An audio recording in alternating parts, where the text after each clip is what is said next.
What's up, guys? It's the Board Game Roamer bringing you a playthrough today of Too Many Bones, game by Chip Theory Games. Absolutely amazing game. Fortunately I was able to kickstart this in the first wave, and I have to say this is probably one of, if at this point not my most favorite game that I have. It's pretty close to the top.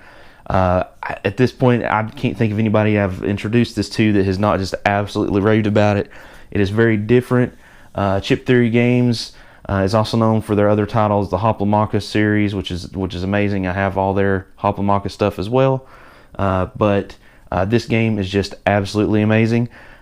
This will not be necessarily a rules video. This is just going to be a playthrough, a 2 Gearloc playthrough. You can see we're going to play with 2 Gearlocs. The 2 Gearlocs I've chosen, one of them is from the core box, and one of them is one of the 3 expansion characters that they have available, and so that's who I've chosen. Let's just talk about them right now. So the first one that I've chosen is Tantrum. Tantrum is essentially the tank. Kind of his unique thing is his rage mechanic. So as he attacks and as he takes damage, basically he gets angry, and as this dice increases and upticks, he gets abilities like extra bones, or if he gets all the way to the top on each of the dice, he can just execute, which means you immediately remove from the mat a certain level baddie depending on which rage die you've unlocked. So that's his big thing. He also has a little bit of range with his axe collector stuff. The other one is Ghillie. Ghillie over here is a ranged character. Ghillie has companions, a tiger, a falcon, and a wolverine that can come out on the board.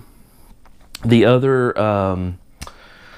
Gearloc that is not really, it kind of has companions also, is a Tink, who's a tinkerer. He can build basically robots and put attachments on them and stuff like that. He's really fun to play. I just kind of basically put these in a pile and drew Tantrum and then drew Ghillie. So I don't know, some people might look at that setup and go, what? But that's basically how I figured it out. What the 2 Gearlocs were, I figured that'd be fun to do. I am for this first playthrough, and if you guys like this and you want to see more, or you want to see a different set of Gearlocs or different tyrant, just subscribe. Drop me a thumbs up and comment below, and we'll definitely, if you guys like this, we'll keep doing it. I could play this game as many times as you want me to play. Won't guarantee a win, but I'll definitely give it a go. But we're going to play against Mulmesh. He is a 9-day tyrant. He is, the tyrant's kind of range, not necessarily in difficulty, but in length, and he's about the shortest one. So there's a picture of Mulmesh. Hopefully that's in frame. So let me read you his card. Once human, now Worgen. Mulmesh has an insatiable hunger for that which he once was. Knowing there is no going back, he lets that hunger fuel his fury toward any non-Ebon Dalorian who stands in his way of exacting vengeance.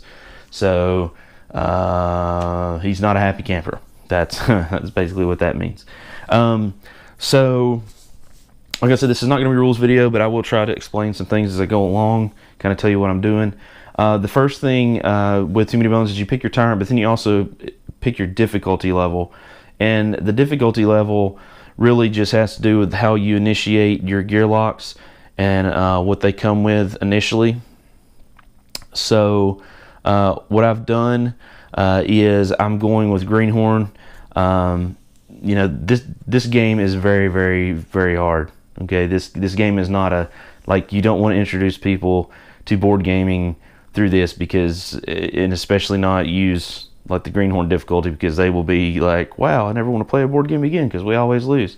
I'm probably not the greatest strategist, but to me board gaming is about having fun, and I played on Greenhorn and I love playing on Greenhorn, and it's still very much a challenge for me. Eventually I would like to get to the point where I just start straight with the Gearlocs and don't do anything to them, but I'm not to that point yet, so this is where we're going to start. I've already created the encounter deck. So we have the standard top 3 cards, and then we have a whole bunch of other cards based on the number of days that we've done. I've already done that. Got ourselves set up on the adventure mat. This was an add-on. This does not come in the core box. Ghillie does not come in the core box. Also, I have received the component upgrade pack from Chip 3 Games. So the sheets that I'm using, everything you see, the chips, the loot cards, the encounter cards, all that has the updated information on it, because there were some initial a few issues in the print runs and things. I just wanted to get consistent. So I am using all the updated components for you guys.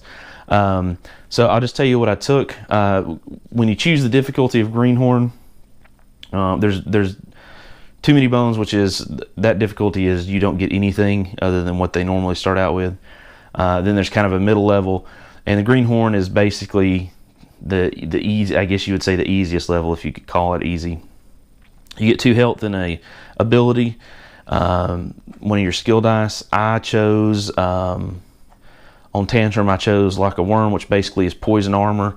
Now you can see I've got 4 dice here on the mat. That's because the rage dice level 1, the first rage, and axe collector and body count actually start on his mat to begin with. So that's why those are out there. So these 3 dice actually don't count towards his beginning dice technically. They're just something that he has innately. And for Ghillie, I chose the Wolverine. The Wolverine. The reason I chose that is because it has the ability called Hardy, and Hardy is an amazing ability. When you have it, it really sucks when the baddies have it. And that says anytime you take damage on a turn, you only take 1 damage regardless of how much damage is rolled. So, you know, a baddie could roll 4 dice and do 8 damage, but you would only take 1 damage. So the Wolverine I took basically as a defense mechanism, as a little bit of a shield, since we are only playing with 2 Gearlocs. If, you know, really bad rolls happen with 1, it's really going to hurt us. And I'm not playing with a healer. In the core box, there are basically 4 Gearlocs. There's a bomber, grenadier called Boomer. Tantrum, of course, is the core box. He's basically the damage dealer. Pickett, who is essentially the tank. He has a lot of defensive abilities. And then there's Patches, who is the medic and can do some poison type damage and heal. So I'm not playing with the medic. So that's why I kind of chose that. So I've already set the stacks up and sorted, shuffled them up. I've got some dice out here, some status dice, attack and defense dice to use to roll this awesome mat.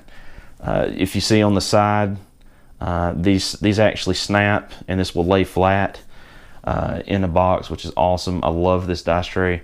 If you go on the internet, I know Ricky Royal, I want to say Rolling Solo, One Stop Co-op Shop, maybe. There's several guys that I watch that I've noticed these dice trays are now their default. So definitely some good stuff. All right, so let's get started, shall we? We're going to pull the first encounter. Now, the first 3 encounters are always the same every game, and then after that is the random encounters. So we're on day 1. So let's read the encounter. The encounter is called Leaving Obendar. Only 12 hours to dawn and the send-off ceremony that will no doubt change the lives of every remaining Gearloc, and likely every life in Daylor. Weapons and supplies are ready to go, but the night is young and adrenaline fills the veins. It's clear no sleep will be had tonight. There's sure to be some shady peddlers in dark alleys ready to deal in loot. Then again, some last-minute training could pay a nice dividend by morning. So what to do? So basically we have 2 options. Neither one of them are combat options. Either we can squeeze in some last-minute training and get 2 skill points to use, which we could either use in our stats or unlocking additional skill dice. Or we can take the second option, which is shake down a shady peddler and get 1 ability, but we get to draw 2 loot. Each Gearloc gets to draw 2 loot and choose 1 to keep. Either way, we get a progress, and we need 6 progress points to face Mulmesh, and we have 9 days total to defeat him.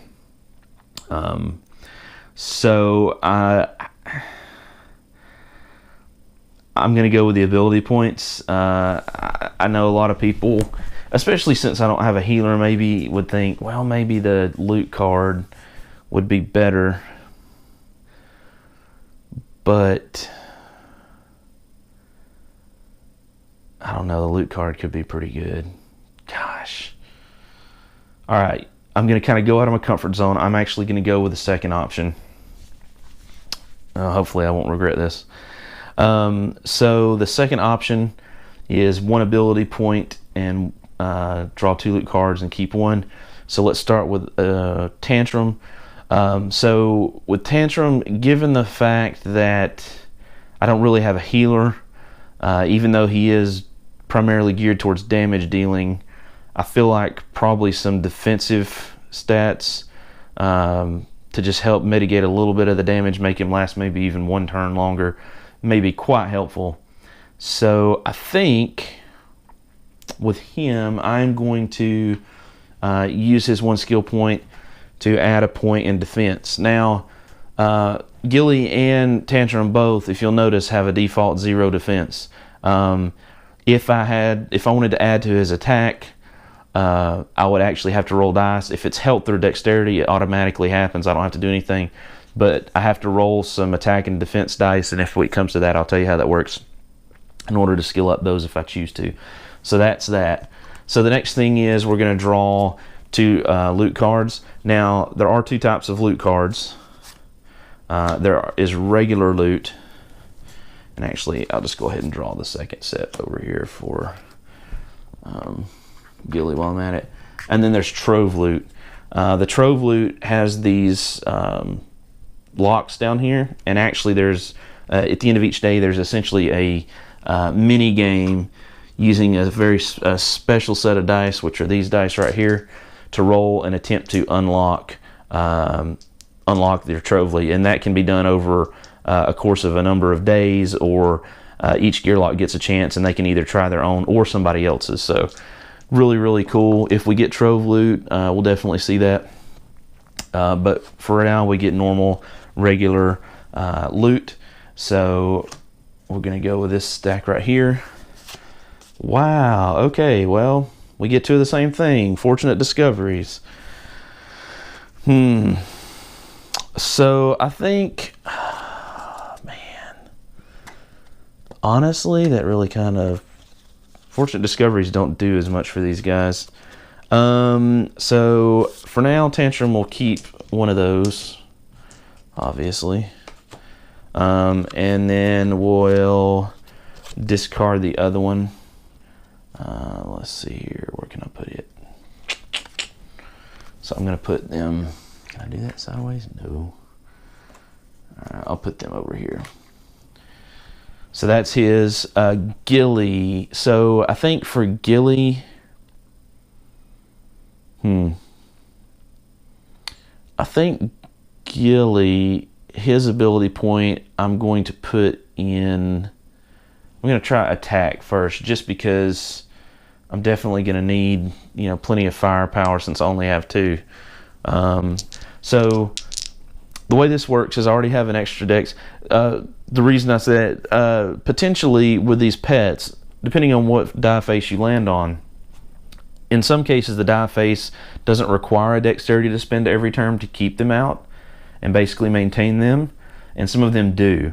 So if I rolled, for instance, what's shown here, this actually has that symbol, so every turn that he's out, that if I pulled in Wolverine, or as he's nicknamed, Little Yeti, if I pull him out, then actually if my dexterity is 3, I would only have 2 dexterity used for either movement or attacks during a turn.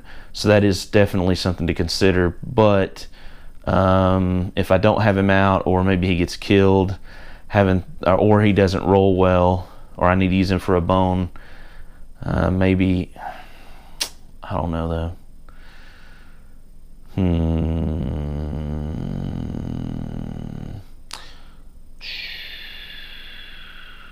Yeah, let's go with the attack dice. So the way it works is you roll with attack dice, you roll your current attack dice. If you roll a bone on either one of the dice, you cannot use it. Defense dice are the same way, except if you roll a bone on those, you can roll that 1 more time and if you don't get a bone, excuse me, if you don't get a bone, then you can upgrade it. But with attack dice, it's a single shot. So I'm going to take my die here, and I'm going to place it over here in the attack slot. And I'm also, this is just something I do, usually start out doing this, don't always end up doing this, because it seems like inevitably I need more dice for something. I'm going to put those on their mat just as a kind of a, in my mind, personal way to remember that. So that takes care of him for his skill dice. So now let's take a look at what loot he got. So he got a fortunate discovery and a heal. I think we're going to get rid of the fortunate discovery, and we're going to let him keep the single-use mixed berries. Heal yourself for 3 HP in battle or 5 HP out of battle. So that could come in very, very handy. Move these dudes up. So that is the first day. That is all there is to it. And after we've done that, resolved our choice, we get what's on the bottom of the card. In this case, it's 1 progress. I'm going to set these cards over here to the side, but this white bead represents our progress. So we started here on day 0, or at the location of Obendar where we start from, and we gain 1 progress point. We're trying to get to right here. That's where he's at. So we got 1, 2, 3, 4, 5. We need to get 6 progress points, which is what it says on his card, to face him. So he's in Shellfist. So that is the end of day 1. Pretty quick. At the end of the day, we go through a series of rounds. Recovery is the first round. So I have the adventure reference guide here that will actually walk you through all that. Training points. This is really awesome stuff they've got. But each day we can do a couple things as a group. Everybody can do this. We can trade loot within the party. It doesn't matter how much or to who. You can trade any loot you want to anybody you want. You just have to make sure that you have no more than 4 loot per Gearloc. And there are some items that have a keyword called heavy that count as 3. So just make sure that there's 4, I guess you would think of it as weight almost. Or you can also make a lockpicking attempt either on one of your locks or somebody else's locks. But since we don't have any trove loot, that doesn't matter. So then the second part of this are individual options that we need to look at for each Gearloc. So we have to pick these individual options. The individual options, each Gearloc makes their own decision, but we can only pick one of 3 things. The 3 things are rest and recover, which means we fully regain our hit points. Obviously, in this case, since we didn't do battle, we don't need to do that. We could search for better loot, where we discard a loot and roll 6 attack dice, and then for each bone we get to draw a loot card and then pick 1 to keep. Pretty happy with my loot right now on both of the guys. So the other option is scout the area. And basically what this is going to allow us to do is it's going to allow us to look at the stacks and kind of see what's coming, so we can plan. And so if it's something that we don't want to face for whatever reason, we can actually move it to the bottom of the stack where it'll be longer before we see it, or we can choose to keep it and just know that it's coming. So we'll roll a d6 and then we look at the table here. So I guess I should have called who that was for. I'll re-roll that to be fair. We'll go with Tantrum. It's a 3, so he gets to reveal a 1-point baddie. There's 1 points, 5 points, and 20, and on a 1 to a 3, it's a 1 point. So we have a clay golem. These guys are nasty. Their ability break, when you use your attack dice, like your attack stat dice against them, it exhausts those dice. So they only have 5 hit points, and they're pretty slow, so generally you get to go first. They're really more of a nuisance. I think I'm going to keep him just because I know he's there, and I know I can scout the next one. So yeah, so let's do Ghillie next. Oh well, he gets a 1 point, so we know we have to keep that guy. So the next one would be, okay, Hardy Compound. It is a Kobold Tracker. It's a ranged attacker. Man, those both really kind of suck. Gosh, you know, it's only 2 hit points, so I think I'm going to keep him. Hardy is that ability just like Little Yeti has. But at least we know what we're dealing with, right? So that's the end of the day. We have done all of our recovery actions. So we're going to advance the day counter from day 1 to day 2, like so. And we're going to draw the next card and see what it says. Next card, hardly out of the gate. 15 steps into the journey. 15 steps and already a Gearloc boot is struck through by an arrow. Luckily, no toes were killed. Teeth are clenched and a painful tug is made while looking around in embarrassment. Yow. Now, sufficiently ticked, it is time to return the favor to the ominous figures at the edge of the woods. Commotion breaks out atop the city wall, interrupting all thoughts. Guards have now spotted the brazen intruders and are notching their arrows. Their help is at the ready. Like it or not, this adventure is underway. So this encounter gives us 2 options. Do that so you can see those options, hopefully. We have the first option is we fight our normal set of baddies, but each round the guards do 1 true damage. We don't get any additional benefit from that. The second option is we fight them without the help of the guards and we gain an additional training point. You can see from the card, regardless, we're going to get 1 progress, 1 training, and everybody gets a loot. I am going to opt for the second one. It's pretty early on, so let's get ability points while we can, because the thing with this is as you play, if you fail, the days continue and the next card you draw may even be harder because the baddie queue, if it involves a baddie queue, just continues to grow. So we need as many ability points as we can, especially if they're a little bit easier to get. So we're going to do the baddie queue. It just says the normal baddie queue. We don't do anything special to it. So that's what we're going to do. I've drawn, it's day 4. Excuse me, it's day 2. We have 2 Gearlocs. 2 times 2 is 4, so there's 4 points of baddies. And we start from the top and put them in the lanes. So in the first lane, we have Mr. Clay Golem with 5, 2, 3, 4, 5 hit points. Put him in the first. And his initiative is 2.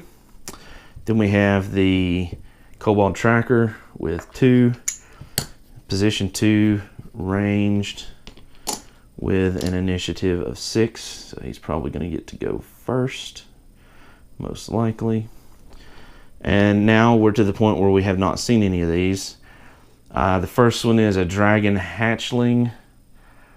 The Engulf ability, that's ranged, targets one person.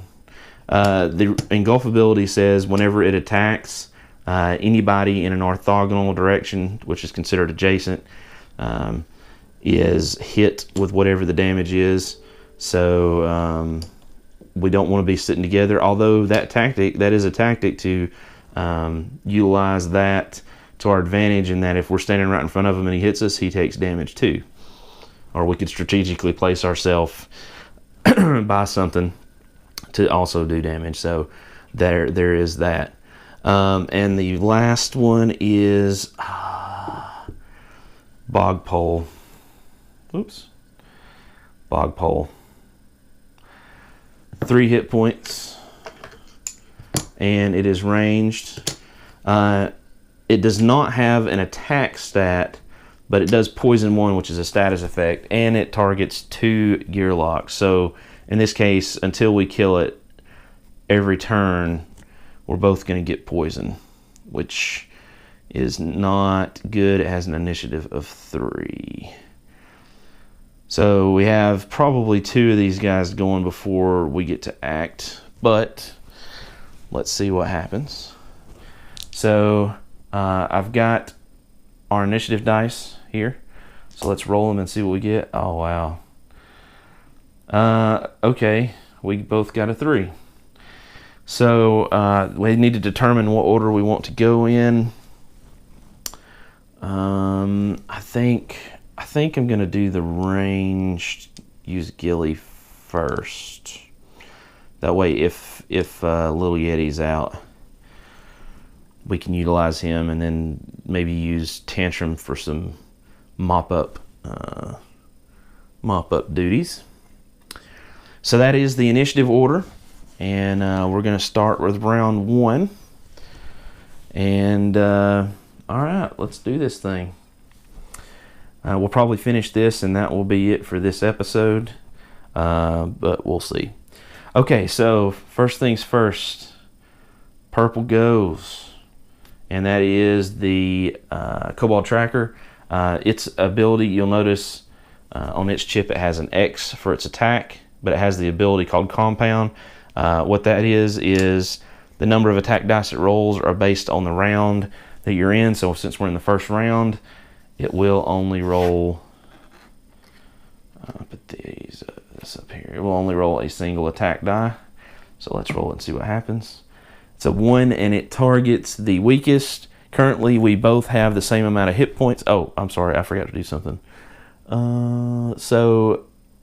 Tantrum always starts with the rage die here each round, and then he can basically build rage over time.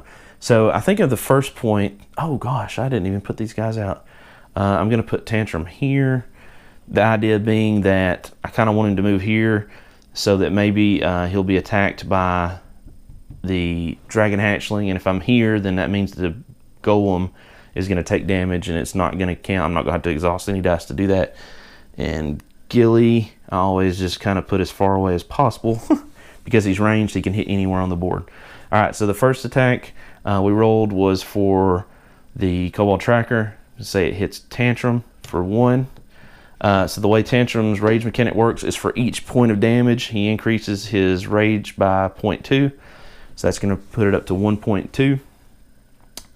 That is the, I'm going to set this to the side here. Scoot this over, get a little better view there. So that is the Kobold Tracker done. Next is the yellow, which is the Dragon Hatchling. It's going to use 1. It's going to target the weakest, which again is going to be Tantrum. He rolled a bone, so he missed. That's probably good for us. Next up is Ghillie. So Ghillie has 3 dexterity, which means he can roll up to 3 dice. At this point, I don't really see a reason to pull out the Wolverine, so let's just roll all 3 attack dice, and we have to call our target. I think I'm actually going to call this poison one, this bog pole, because, yeah. And we'll roll that. Oh, wow. That's 4. Hit. So the bog pole gets taken off the board completely. Excellent.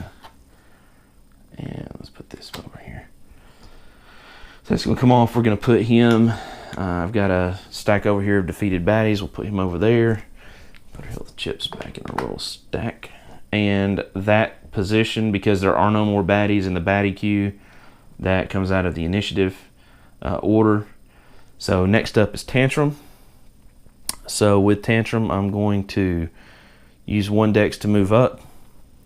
And then, so that's 1. He's got 3 dex total. I'm going to roll...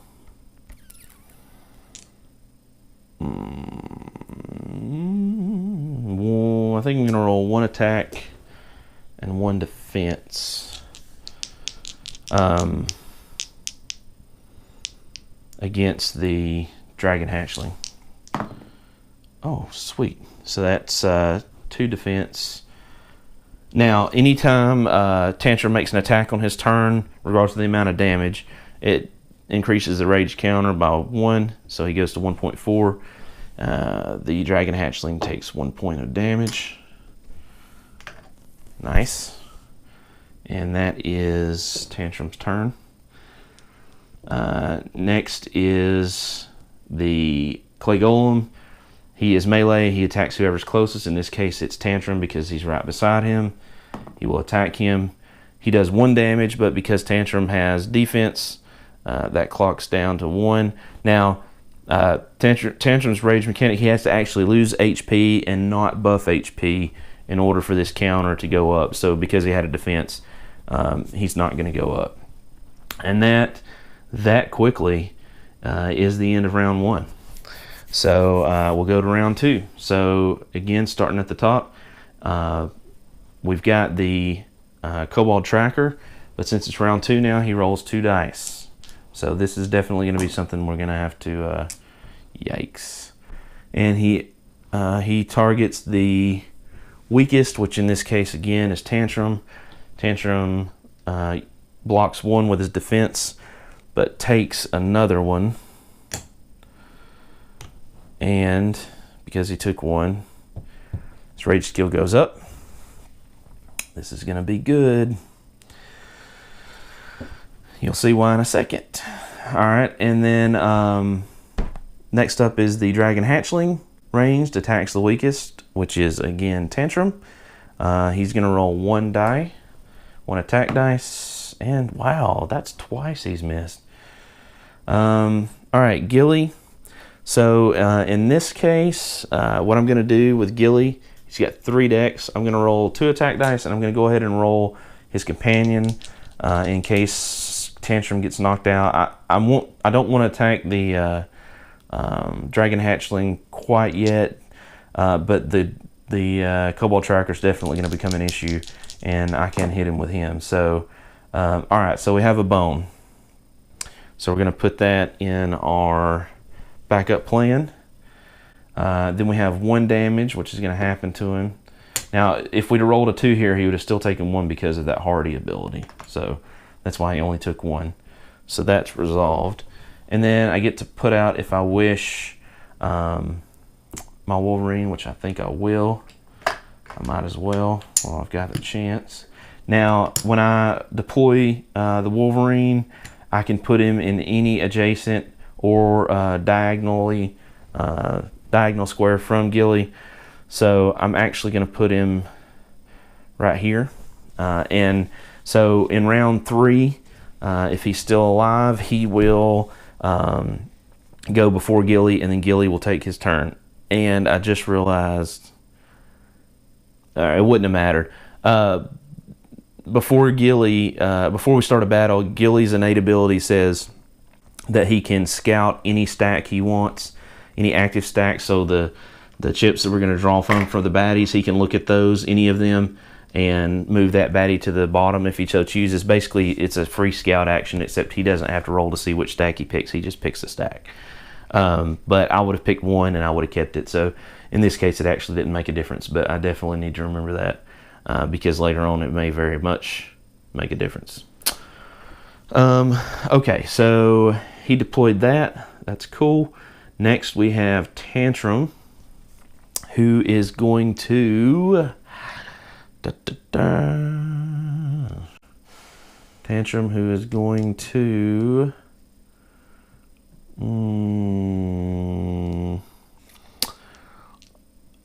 He's got 3 full decks this turn because he didn't move. I guess he'll go 2 attack and 1 defense again, just to be safe. Alright, so we've got 1 defense. We'll put that up here. 1 bone. We'll put that in his backup plan. And then 1 damage. Now, remember when we attack, we uptick our rage die. That's going to go from 1.6 to 1.8. So the 1.8, we've got 2 options. If we had the next level rage die, we could choose to switch those to go to the next level. The first level rage die would go back in our skill mat to be used. Or, since we don't have that, we now have the advanced icon, but also we have another icon on this die that is the skull bone. And on the level 1, on the first level rage die, that skull bone means that we can execute instantly an adjacent baddie. Okay, and on a tier 1, which is, we have tier 1, tier 2, tier 3 of the die. I mean, the 3 separate dice, but there's 3 tiers. We can execute a 1-point baddie. So I'm actually going to opt to use that. Go ahead and exhaust this die.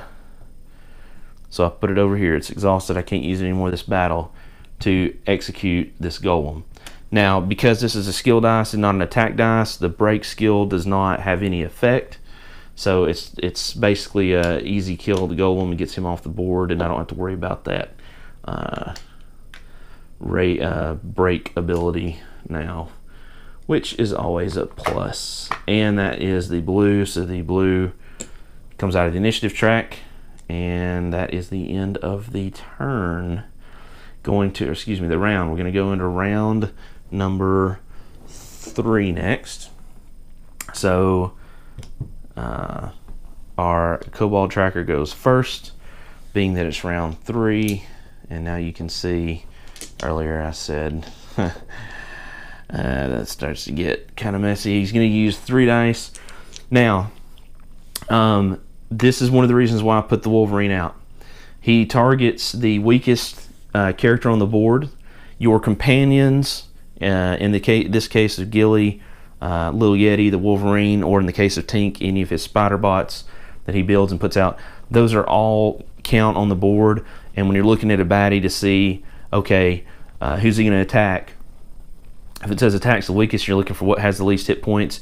Pets and companions, those count, right? So in this case, because the Wolverine actually has 3 and Tantrum has 4, the Wolverine has the fewest, and that will be the target of the attack by the Kobold Tracker.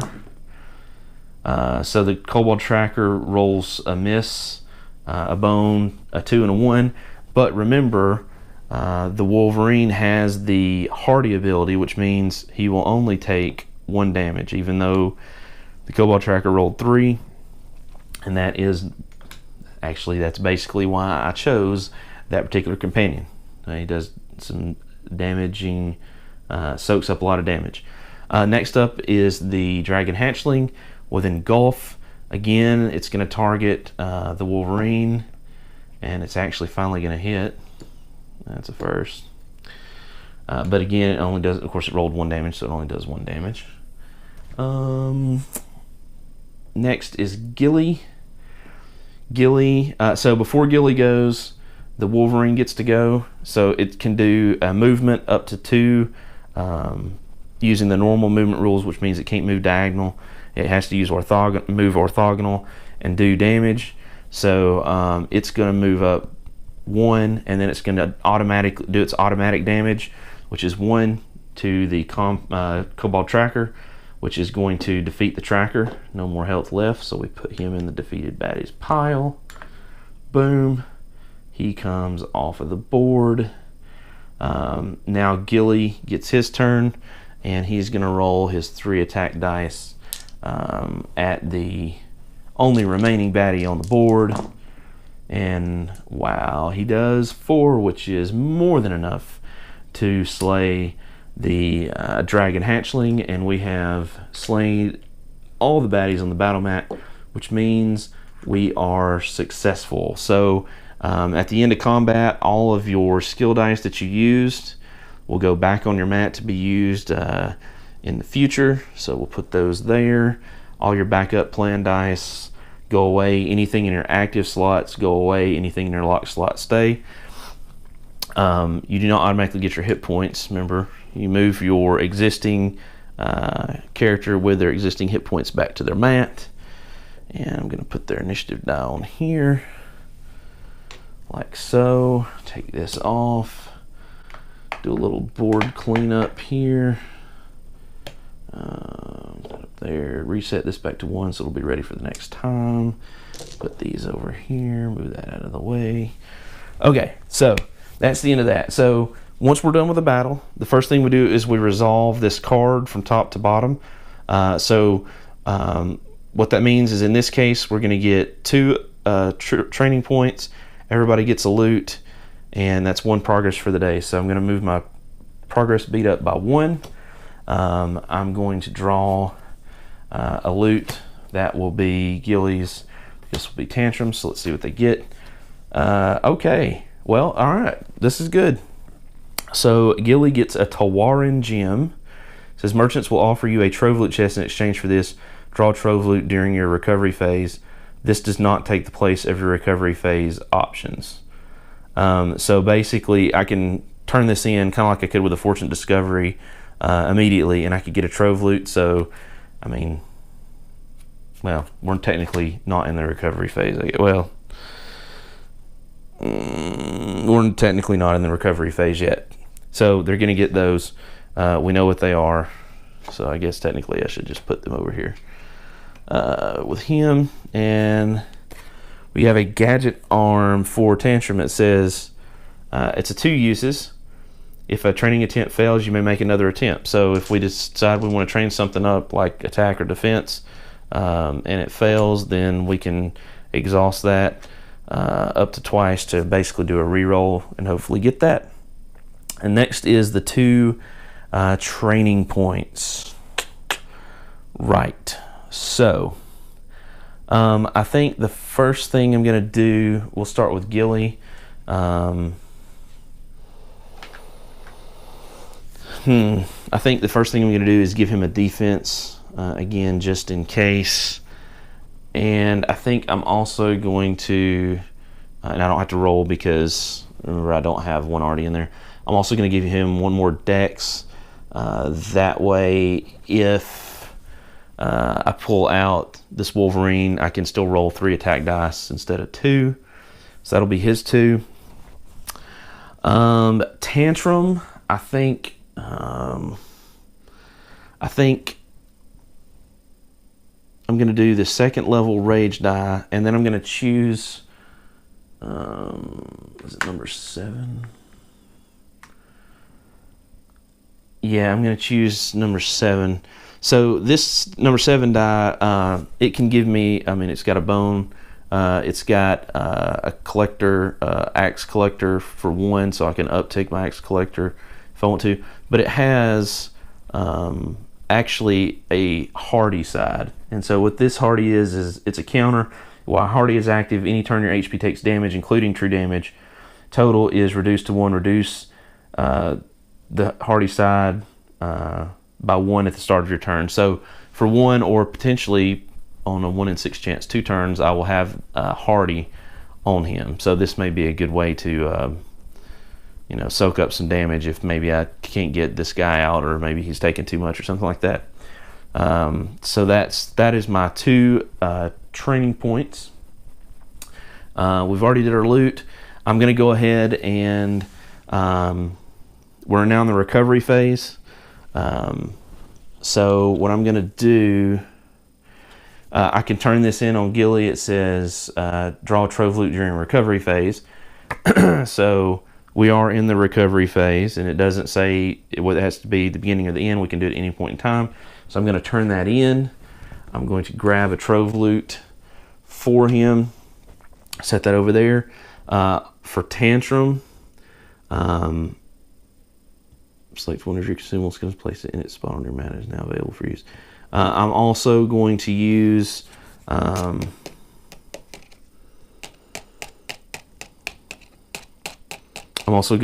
the Fortunate Discovery. And what I'm going to do is I'm going to actually, when I use that, I can set my axe collector counter all the way up. So up to 3. And basically this is a way to do some ranged damage with Tantrum. So that's that. So the next thing is, I'm going to go ahead and move this over here, is Trove Loot. So both Ghillie and Tantrum can make an attempt with Trove Loot. Trove Loot roll. So we're going to do that.